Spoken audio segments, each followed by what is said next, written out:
te fais un cadeau. Ah, ben merci. Fait que, vois-tu, ça, c'était l'ancien enclos à moufette. Puis quand je te dis qu'il creuse, là, Ah oui, ben, hein? tu sais, la barrière, elle faisait tout le tour de l'arbre. Puis on avait mis des grillages. OK. Puis, tu sais, Il y a vraiment des tunnels un peu les partout. murs, ils montaient, ils passaient ici, puis ils ont vraiment creusé. Puis là, on mettait un tapis, on mettait une brique, puis chez le trou, les creusaient en dessous de la brique, on mettait un tapis, creusait en dessous du tapis, puis il arrêtait. Puis dans cette zone-là, on avait un grand tapis par-dessus, là. Ouais. Puis dans cette zone-là, il y avait 19 moufettes qui se cachaient là-dedans. Ah, Fait ouais. qu'il n'y avait pas une moufette ici, là, t'en vois, puis où est-ce qu'ils sont, où est-ce qu'ils sont? Puis il y en avait 19. On enlevait le tapis, on rentrait, tu sais, les deux bacs noirs, là, ils sont là. Ouais. On mettait les bacs, puis là, on enlevait le tapis, puis là, on les prenait un après l'autre, on les comptait, on faisait l'inventaire de moufettes. 1, 2, 3. Il était 19 de cachés en dessous. Puis Aïe, aïe, il y en hein? avait d'autres. En tout, il y en a eu à peu près 45 ici. Ah, ouais. 45 moufettes qui s'amusaient, qui couraient après l'un. creusaient. Puis là, il y avait des petits jeux, des petites affaires. Puis quand on les mettait les repas, j'ai une vidéo justement là-dessus, je repas les repas, là, OK. puis ils sont tous en train de manger. Puis, Ah, c'est le fun. fait que c'était bien correct. C'est donc bien cute. Elle dort en haut. C'est celle qui est en haut. Oui, c'est celle qui est en haut. Fait que ça, c'est un vaccin pour... C'est pas un vaccin, C'est un un antibiotique. OK. en sous-cutané. OK. OK. C'est selon le poids que je vais lui donner 0,4 millilitres.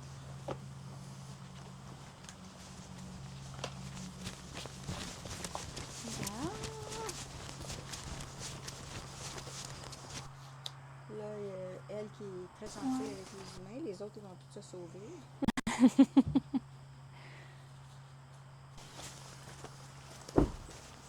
Ah, il est parti où, là? On en a perdu un. J'ai entendu une porte de voiture. Ah, on en a perdu un. Là, moi, il faut que je mette ça, dans le fond, puis... Oui, par principe, oui. Ça, c'est merveilleux, la porte pulsante. C'est incroyable. C'est une création de gêne. Fait que, C'est plus facile, tu sais, les animaux pour pas qu'ils sortent. Là. Oui, Faut vraiment. pas que c'est juste la largeur de ton corps. Là, puis, Vraiment. c'est pour ça que Sinon, ils portent. le repère de Marie Plume, elle voulait que je avoir ça. Fait qu'elle Oui. m'a demandé d'aller l'installer ça. Fait que, finalement, j'ai aidé son conjoint à faire tout l'enclos. Là. Fait que, Ah, tu mais sais, c'est le fun. 2 belles journées. Très Oui, occupées. hein? Bon.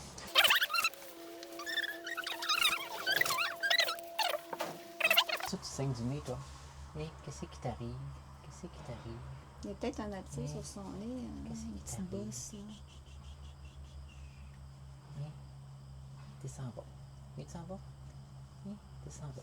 C'est Descends la bas. petite plaie de la bière. Descends bas. C'est correct. Chut, chut, chut, chut.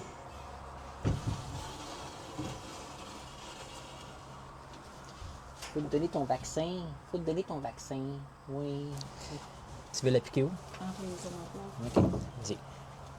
juste pour Adèle, ça sera pas long. Que c'est pas un vaccin en tant que tel, c'est un antibiotique. OK. Et voilà, c'est fait. C'est beau, c'est beau, c'est beau, c'est beau. C'est ça, vois-tu, sa patte avant droite, là, est pliée, Oui. mais il n'est pas capable de la mettre droite. C'est impossible OK. parce que les ligaments l'empêchent de mettre sa patte droite. OK. Parce que son coude a explosé suite à... C'est fragmenté suite à une balle de plomb. OK, quelqu'un qui a tiré ça avec une carabine à plomb. OK. Et là, ben, les os, la jointure a carrément... c'est fragmenté. Ouais. Les os se sont désalignés et les ligaments les ont tirés et ça s'est soudé comme ça. OK. Fait que là, ben, Fait alors qu'elle ça, a mal rétabli, dans exactement. le fond. Puis ça, c'est son coude, sont un à côté de l'autre. Puis là, ben, ça fait que c'est qu'elle a une patte plus courte que l'autre. Et Ça fait qu'elle peut pas retourner en nature. exact. Puis là, ben, le problème est que ben, elle est venue, elle s'est approchée des humains pour avoir de l'aide. Oui, Parce que- mais c'est assez intelligent pour ça, Ouais. hein, ils savent. Est-ce que c'est douloureux pour elle ou c'est comme rétabli puis elle le sent plus? La douleur est toujours partielle. OK. Tu sais, à un moment donné, tu sais, on a des ratons laveurs qui ont des fractures. Et c'est sûr qu'au début, mais premièrement, le système neuro là, chez les animaux sont moins sensibles que nous autres. Ils sont pas aussi Ouais. développés que les êtres humains. Alors, ils sont beaucoup plus résilients OK. que nous autres. Et, Ça le dérange moins. et c'est ça. Puis ce qui fait mal, c'est quand, mettons qu'il y a une fracture, puis les os qui frottent ensemble, Oui. c'est ça qui va faire mal. Oui. Mais à un moment donné, l'usure se fait, puis les os se touchent plus ensemble. Ou OK. ben donc, ils vont se souder. Ce qu'il va y avoir, il va y avoir une union ou un non-union. OK. un mal-union, tout dépendant. Et puis là, ben, ça se résorbe par les autres mêmes. Puis ils disent que lorsque tu as une fracture, tu as 10 jours pour l'opérer, sinon il y a une soudure qui se fait ou il est OK. comme trop tard pour l'opérer. S'il y a une soudure, on ne peut pas casser l'os pour essayer Non, de le non, réparer. c'est ça. Et sinon, si les os sont trop usés, ou en tout cas c'est plus compliqué, puis tout dépendant. Si c'est une jointure, c'est compliqué. Si c'est une cassure en plein centre, mais on peut y aller avec une tige d'acier OK. ou Ouais, une plaque un avec plâtre, des vis. ouais. OK. On peut pas mettre de plâtre, on peut pas Non. mettre de kitten parce qu'ils vont juste le gruger Ah, puis ben ça oui. finira là. Alors c'est vraiment une plaque d'acier avec des vis. OK. Et est-ce que tu es prête à mettre 3000 sur un raton que, au coup, tu vas libérer, il va peut-être se faire frapper par une voiture Ouais, non, peut-être pas. ou tomber en bas d'un arbre? Ou, Ben, faut être logique aussi, là. Derry King et Eddie. On va l'appeler Eddie, on va rester correct, on va l'appeler Eddie. Fait que. Ils ont mangé un peu, ils ont bu. Puis là, les deux, ils dorment dans la petite maison. Fait que, OK. ouais. Ça, c'est la porte d'entrée qui est ouverte. Puis vu que j'en ai un qui a de la misère à marcher, les pattes arrière ne bougent pas. Alors, cette cabane-là était en haut, là. OK. Et là, je l'ai déménagé en bas avec une petite rampe pour l'accommoder, lui. Oui, OK. OK? Puis là, finalement, ben, ils dormaient tous là-dedans, puis ils se servaient de cette maison-là comme toilette. Fait que- Ah, Fait ben, que au moins, ils sont finalement- propres. Ouais, finalement, j'ai condamné la maison, puis finalement, il reste juste celle-là. Fait que tu vas les voir, là, car ils sont comme... Les deux sont là en bas. Là. Ils sont quand même petits, hein? Oui, ils sont pas gros. Ils ont à peu près... Ils n'ont même pas encore 4 mois. Là. OK, ils sont tout jeunes. Oh. Puis les autres sont là. Parce qu'ils ne Pour- peuvent pas être lâchés. Il y en a un qui Ok. est handicapé, OK. qui est ataxique et sévère. C'est Les vrai. pattes en arrière, il n'y a pas de coordination. Fait qu'il y a vraiment un problème neurologique. OK. Et il ne pourra pas être relâché, il ne pourra pas être... La FON m'avait demandé de l'euthanasie. Mhm. Techniquement, j'ai le droit d'avoir des animaux pendant 18 mois maximum, Marie, pour la réhabilitation. Alors, j'ai décidé, nous avons décidé de le mettre dans l'enclos avec les autres pour qu'il puisse vivre l'été avec d'autres ratons, s'amuser. Avoir une belle vie, une belle fin de avant d'être vie. Euthanasie. malheureusement. Ce sont des décisions qui sont dures à prendre, mais Ouais. qui sont nécessaires pour le bien-être de l'animal, parce que l'animal n'a pas de qualité de vie. Il ne pourra pas avoir de qualité de vie en nature. Ça, c'est impossible. Ici, la nourriture à volonté, la volonté, il y a un abri, il y a des amis. Ce sont des bébés encore, là. C'est sûr qu'en étant adulte, il n'y aurait pas pu... Ils se reproduiraient pas, ils se Impossible. feraient chasser. Impossible. Il arriverait des drames, là, mettons. Et puis, c'est ça. Fait qu'on veut... on a voulu lui donner une qualité de vie, un minimum de qualité de vie avant de pouvoir partir. Fait que là, il tient compagnie à Derry King, qui lui va s'en aller dans un sanctuaire parce qu'il est partiellement aveugle, Ok. mais qui est gentil, affectueux. Il a toute sa motricité, tout fonctionne Ok. bien. C'est juste qu'il ne C'est voit- juste il- la il- vue. Il ne grimpe pas lui non plus parce qu'il n'a pas l'équilibre. Il Il voit- pas l'équilibre, mais il voit Il pas voit bien. pas assez bien. Alors, c'est ça. Ben, Jean-Yves, est-ce que tu pourrais nous parler de pourquoi tu as décidé de commencer le refuge, puis depuis combien de temps ça existe? Le refuge existe depuis 2 ans. Officiellement, c'est 2 ans. C'est la première année qu'on est aussi gros. OK. Dans le genre qu'on a eu, on a accueilli au-dessus de 175 animaux. C'est minime par rapport à d'autres refuges qui accueillent plus que 1000 animaux. Mais pour nous autres, pour la première année officiellement, c'était Énorme. c'est énorme. Un gros défi. Vu les installations, l'équipe qu'on avait, la préparation et tout, on est quand même pas mal fiers de notre année, là, malgré les petits incidents Oui. qu'on a eus, on est pas mal fiers. Mais techniquement, c'est notre deuxième année, parce que l'année passée, on était tout petit. 15 ratons, quelques renards, une ou deux moufettes, puis ça a fini là. Puis on avait beaucoup aimé notre expérience, mais on était seulement 2. On n'avait pas de bénévoles. Cette année, on a eu beaucoup de bénévoles. On avait besoin de bénévoles pour pouvoir arriver. OK. Parce que c'était à pas nous. mal plus de travail. là. Oui, c'était beaucoup Oui. de travail, beaucoup. On avait, Impossible pour faire à deux. là. impossible. Impossible. Même avec tous les bénévoles qu'on avait, ça a été beaucoup de travail. On n'avait pas de pause. C'était énorme. Mais puis l'idée de ça, ça date je te dirais que ça date début des années 2000, aux alentours peut-être de 2005, 2006, quand que j'ai trouvé mon premier chat, que j'ai sauvé mon premier chat Wi-Fi, que j'ai encore d'ailleurs. Et Wi-Fi. oui, j'avais baptisé Wi-Fi et j'avais aussi Bluetooth. Fait que j'avais le mâle et une femelle. Fait que un réseau Wi-Fi, une connexion Bluetooth, donc c'était un mâle et une femelle. Et puis, et c'est sûr que mes chats, bon, ils étaient stérilisés, vaccinés et tout, micropucés, puis ils sortaient dehors.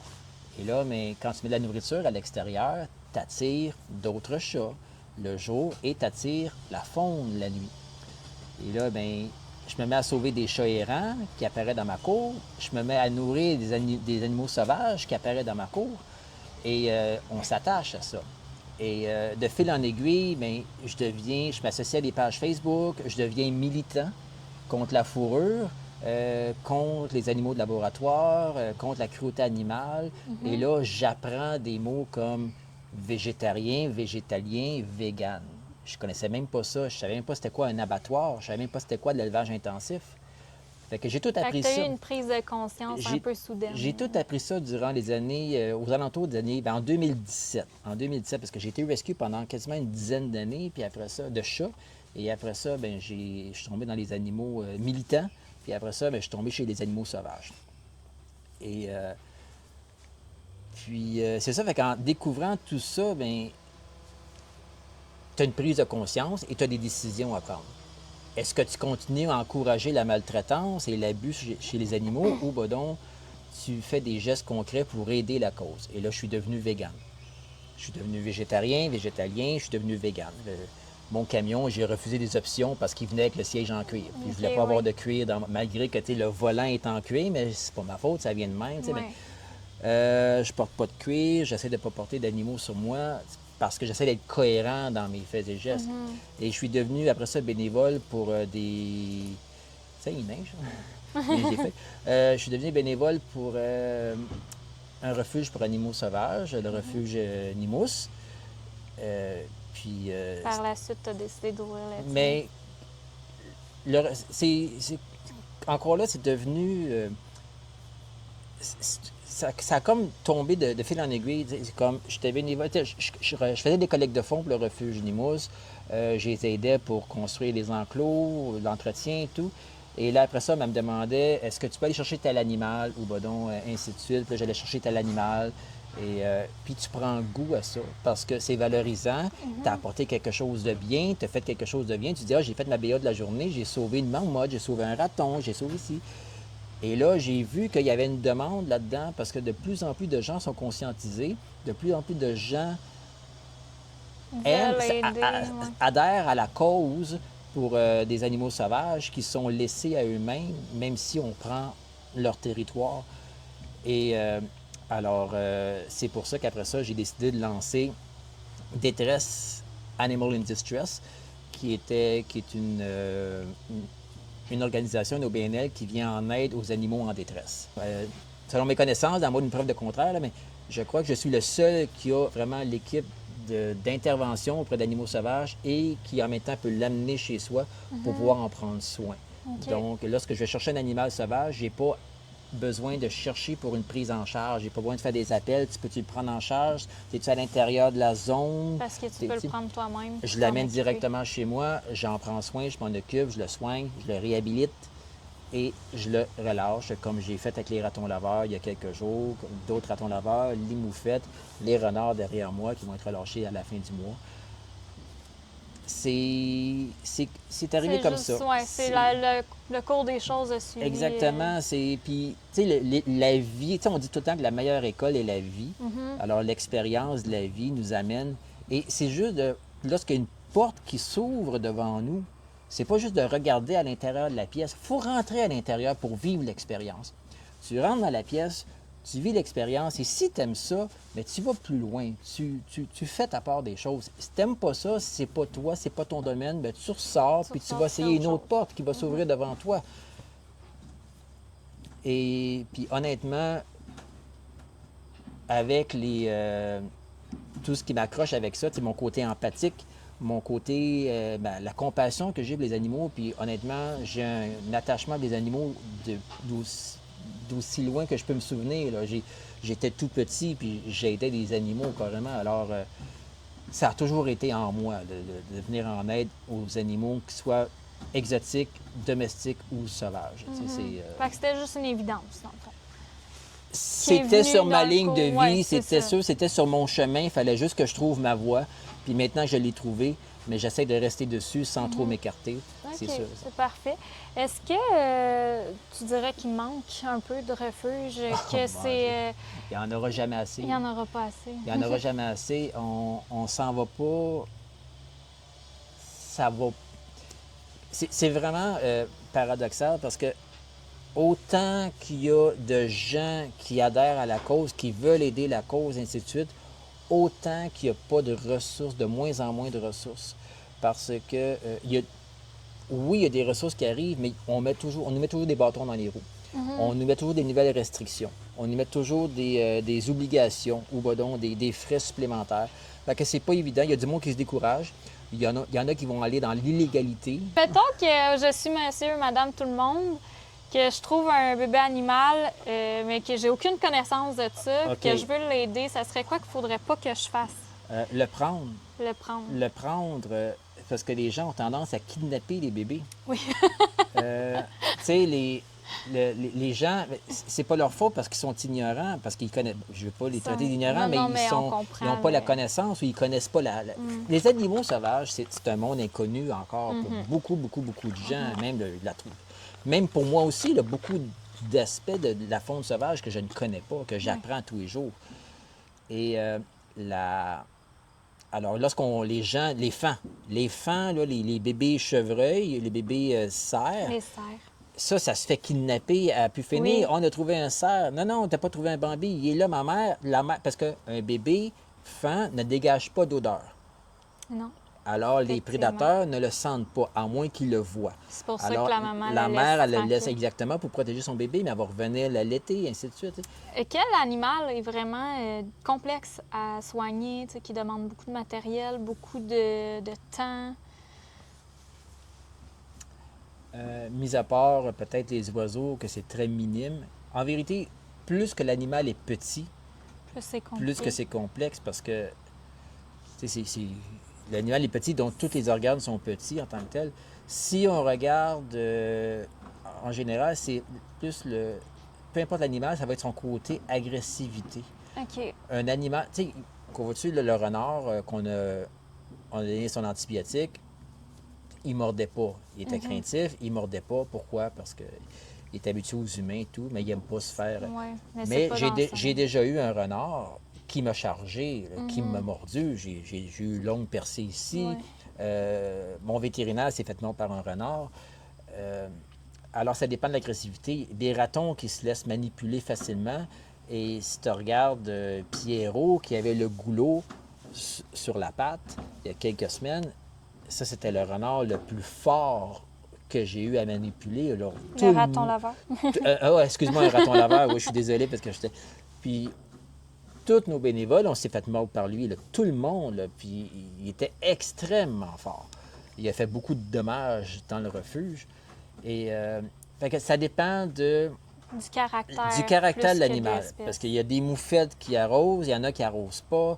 Il y a des marmottes qui vont être plus agressifs qu'eux autres. Puis, tu sais, comme on dit, c'est comme même dans toute espèce vivante, il y a des dominants puis il y a des dominés. Alors, ça va dépendre toujours de l'animal qu'on a attrapé. C'est-tu un dominant, c'est-tu un dominé? C'est une femelle qui a des bébés, elles sont plus agressifs. oui, C'est un mâle qui a été magané ou maltraité par des humains. Il y a plein de facteurs à tenir en considération. Fait que, je dirais que la grosseur d'animal est un facteur, mais l'agressivité de l'animal est un facteur beaucoup plus important. Tu sais, mon vétérinaire, il y a une dose qu'on va donner pour calmer un sédatif qu'on va calmer, puis le raton, il tombe coma, là, puis là, on l'examine. Et il y en a d'autres, on pourrait endormir un cheval. Puis le raton, il cherche encore à fuir. Tu penses à Pierrot, là? Pierrot, c'était qui l'autre? C'était un animal qu'il a fallu euthanasier. Et Seigneur, il était tout ouvert, tu sais, ainsi de suite. Puis c'était incroyable, la force qu'il y avait, l'adrénaline qu'il y avait dans le corps, la force qu'il y avait. Mon vétérinaire, il était comme, je ne sais plus quoi faire. Là.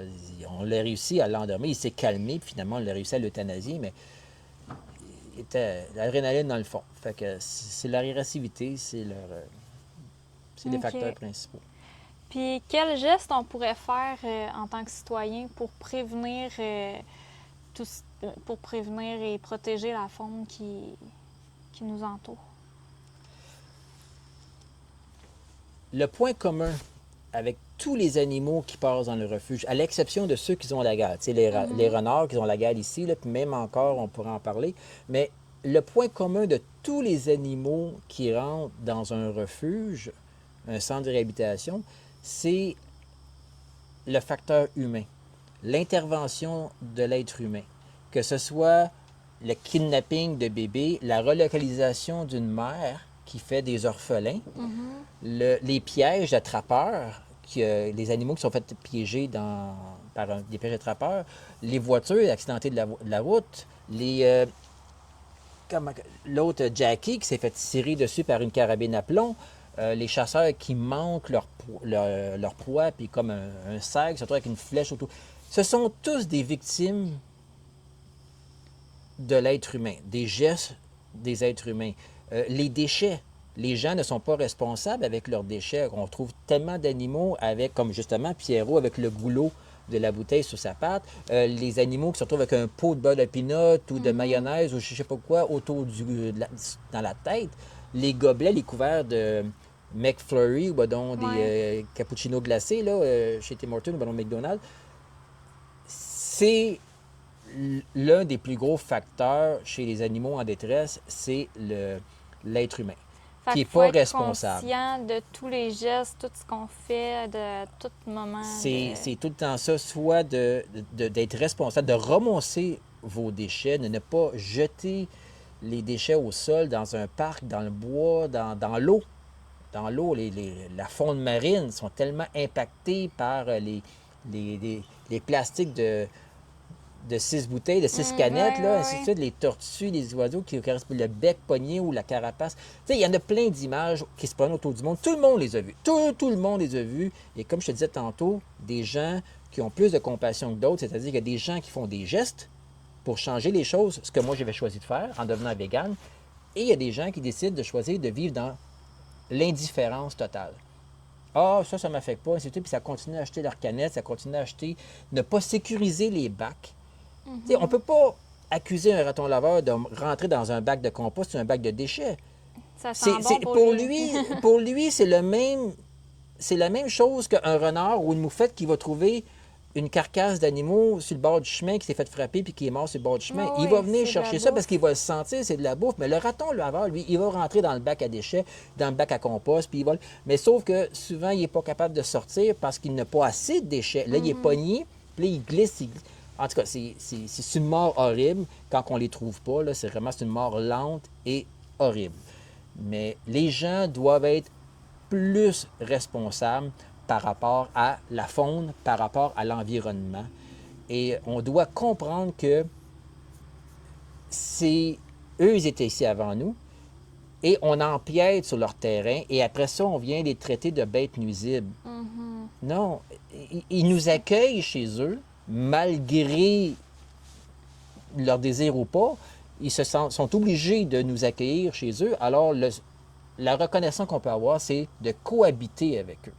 Sécurisez votre maison. C'est pas grave s'il y a des ratons ou des moufettes qui habitent en dessous de ton cabanon. C'est pas grave. Laisse-les vivre là, puis ça finit là. Tant qu'ils ne dérangent pas, ils dérangent pas. La moufette, elle sort la nuit, elle sort pas le jour. Le raton laveur sort la nuit. Laisse pas traîner de nourriture, puis les autres, ils vont aller se promener la nourriture un peu partout. Puis s'il n'y a pas de nourriture, bien, ils vont déménager, tout simplement. Mais ils ne dérangent pas. Ils ne dérangent pas. Je comprends pas les gens, ils ont peur. Puis le plus incroyable, c'est quand on me demande de relocaliser un animal indigène pour protéger leur animal exotique. Je dis, ouais, mais j'ai peur pour mon chat. Ben oui, je sais que tu as peur pour ton chat, mais c'est parce que ton chat est un animal exotique, il vient de l'extérieur. Ça, c'est un animal indigène, il vient d'ici. Tu me demandes de sortir cet animal-là pour protéger ton chat, mais ton chat, lui, il va attaquer des oiseaux, des écureuils, des souris, des insectes. Puis ça, c'est pas grave. Ça, c'est pas grave. Fait que ton chat qui tue la petite faune, c'est pas grave. Mais que la grosse faune attaque ton chat, ça, c'est grave. Mm. Voyez-vous, Faut avoir une logique les sur gens ces ils prennent choses-là. pour acquis que tout leur appartient, mais en vérité, rien ne nous appartient. Mhm. Rien nous appartient. On doit cohabiter avec la faune, on doit respecter l'environnement et n'oubliez pas que on est des locataires sur la planète. Oui, effectivement. Et pas à nous, là. Si on trouve un animal en détresse chez soi ou qu'on veut pas chez soi ou pour n'importe quelle raison, c'est quoi? Qu'est-ce qu'on fait avec ça? Mais si on voit un animal en détresse, si on veut avoir un animal qu'on veut pas, qu'on appelle un... Si eux autres ils disent que j'ai un animal indésirable ou un Oui. animal nuisible, tu n'auras pas mon aide, c'est sûr et certain. Moi, au contraire, je vais plus essayer de t'amener vers la cohabitation. Oui. Mais si vraiment ça te dérange à un point tel, je vais t'amener à. Je vais t'essayer t'inviter à le relocaliser de façon naturelle, c'est-à-dire en utilisant des moyens qui vont repousser l'animal de persuasion, c'est-à-dire la musique forte, la lumière forte, du bruit, Ouais. de l'urine de coyote, de l'urine de prédateur qu'on peut mettre autour, ainsi de suite. Ou de simplement s'assurer que lorsque tous les animaux sont sortis, on met une caméra, puis quand on s'assure que tous les animaux sont sortis de l'endroit, mais on barricade l'endroit. Ouais. Après ça, bien, lorsque les animaux vont venir, ils ne pourront plus rentrer. On s'en va ailleurs, on déménage. Mais de relocaliser de force un animal, bien, sachez qu'il y a seulement 25 du taux de réussite dans une Ah relocalisation. oui. Le taux de survie est à 25 Ah, soit quand que, oui, parce que soit qu'il va y avoir des confrontations entre espèces, OK, pour le Parce qu'ils territoire, ont des territoires, interespèces pour le territoire, soit que l'animal va perdre ses repères, il va perdre, si on garde manger, les sources d'eau, les sources d'abri, toutes ces sources qui a pris du temps à trouver, ça, c'est dangereux. Et lorsqu'on relocalise une famille, on ne peut pas dire que, ben, je les ai relâchés là, puis bingo. Mais non, c'est impossible. La mère, est-ce que moi, je te prends avec, mettons, 4 ou 5 bébés naissants ou des jeunes bébés, est-ce que tu es capable, toi, de transporter 4 ou 5 bébés dans tes bras puis aller Non. magasiner pour un appartement? Non. Le raton, c'est pareil. Elle peut juste apporter un bébé à la fois. Puis là, elle peut chercher pendant Des une heure, des jours. Puis là, ben, les bébés, eux autres, sont là. Ben, là, les gens, j'ai trouvé des bébés. Ils disent, ouais, mais la mère, c'est ça. Elle cherche. Fait qu'on essaie de faire une réunion, de réconcilier de réintégrer les bébés avec la mère. Ben, laissez-les là dans une boîte, la mère va venir les chercher. Des fois, ça peut prendre 2 jours. Et à un moment donné, la mère réapparaît parce qu'elle a trouvé un abri, elle a trouvé une tanière. C'est pas évident.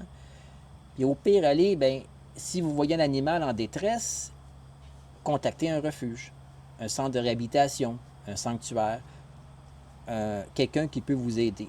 Pas un exterminateur. Non. Non, pas un exterminateur. Lui, il va vous facturer puis il va faire la job à moitié. Il peut vous promettre bien des... Il y en a des éthiques. Il y en a des éthiques. Ils sont très rares.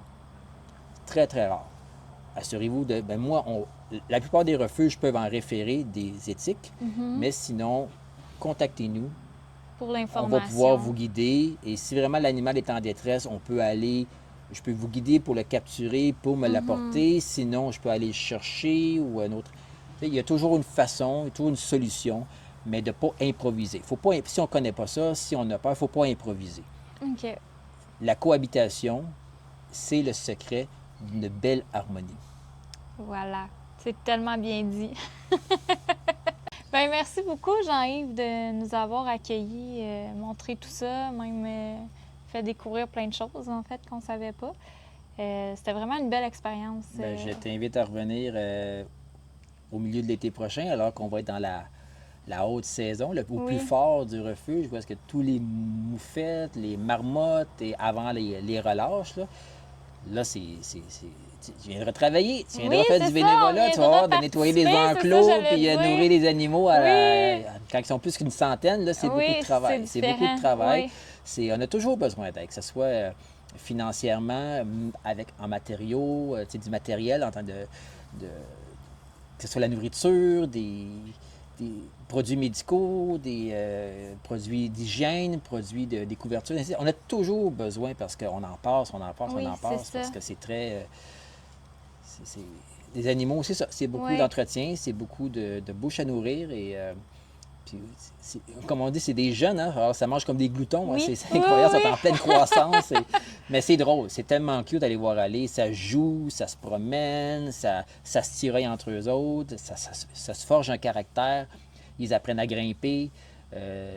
Les vidéos que je fais, les gens les apprécient beaucoup parce qu'on voit les petites marmottes se promener, on voit les moufettes avec les culs qui se promènent par-ci à droite, par là. Puis ça arrose pas une moufette. Non, non, ça arrose pas une moufette. Ça se défend. Ça se défend. ça se arrose défend. pas. Voilà, il y a une Fait que, différence. Il y a une très grosse différence. Quelqu'un qui me dit que son chien s'est pas arrosé, c'est pas vrai.